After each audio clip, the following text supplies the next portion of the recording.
CNN, the US may target Chinese companies as part of new North Korea sanctions, an administration official said this week, even as diplomats are working with Beijing at the UN to reach a new international agreement.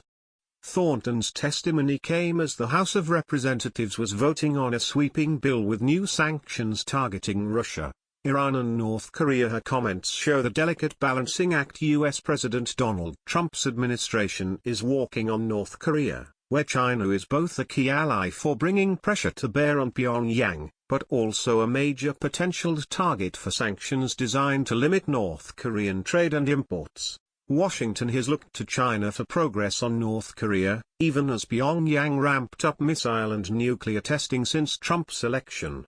Beijing, as both North Korea's primary ally and a UN Security Council member, is the most important player in any proposed global action.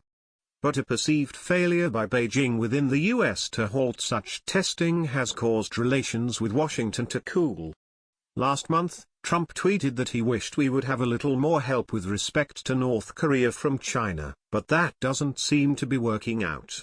We strongly urge the US to immediately correct its wrongful actions to avoid affecting bilateral cooperation on relevant issues, said Chinese Foreign Ministry spokesman Lu Kang at the time.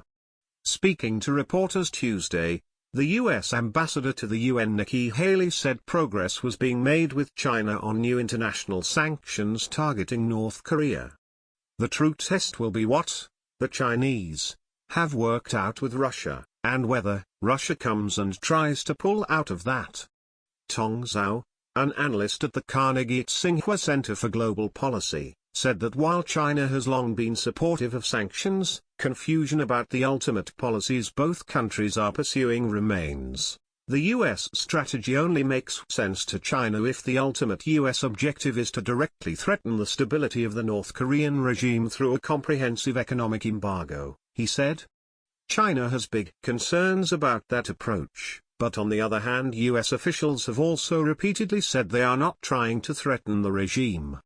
Apparent contradiction between statements and action causes confusion, Zhao said.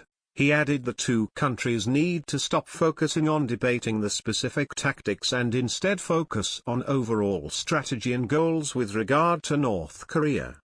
On the contrary, in the absence of diplomatic talks and under intensified pressure, Pyongyang is likely to double down on its nuclear deterrent, which it sees as its best guarantee of national security and regime survival.